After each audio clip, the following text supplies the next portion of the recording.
36 जिल्हे, 36 बातम्या. News G9 Maharashtra. उत्तर तुमच्या प्रश्नांची.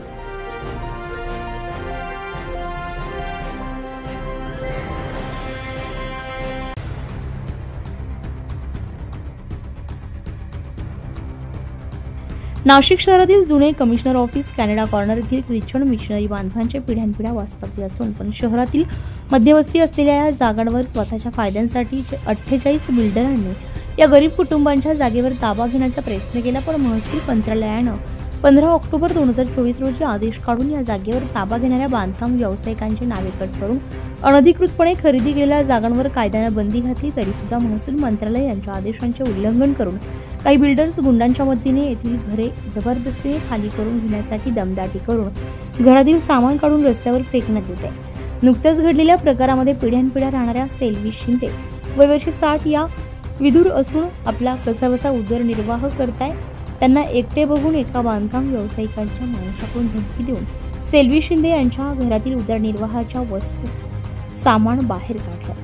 त्याबाबतची तक्रार सेल्वी शिंदे यांच्या वतीने Sarkarwada police station, Gangapur road, Nashik येथे दाखल करण्यात येणार असून तुर्तास तरी अशी प्रतिक्रिया या भागातील सामाजिक कार्यकर्ते तिमती विश्वास दहातोंडे यांनी प्रसार माध्यमांना दिली आहे. माझं नाव तिमती विश्वास दहातोंडे. मी एक सामाजिक कार्यकर्ता आहे. शरणपूर परिसरामध्ये ख्रिस्ती समाजामध्ये मी 15 वर्षापासून काम करत आहे. गेल्या काही वर्षापासून तिथं बांधकाम व्यावसायिकांनी बेकायदेशीररित्या मिळकती विक्री आणि खरेदी केलेल्या आहेत.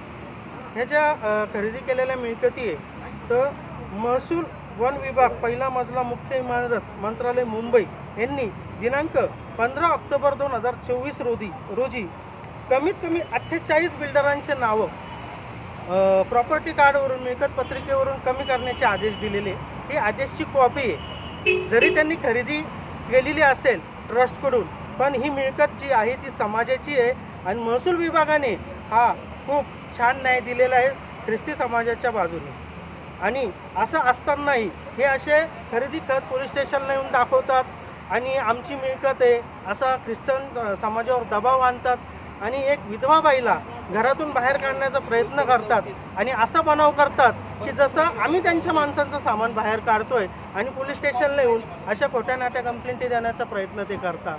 तर माझा प्रशासनाला एकच इशारा आहे की अनेकदा आमच्या समाजाच्या मुलांवर अशा खोटे केसेस या बांधकाम व्यावसायिकांकडून झालेल्या आहेत यापूर्वी आणि यानंतरही होऊ शकतात. म्हणून मी या मीडियाच्या माध्यमातून एक इशारा देऊ इच्छितो की यापुढे असं जर काही घडले तर मी आंदोलन रस्त्यावर उतरून आंदोलन करेल आणि या आंदोलनाला पूर्ण ख्रिस्ती समाजाचा मला पाठिंबा असेल. धन्यवाद.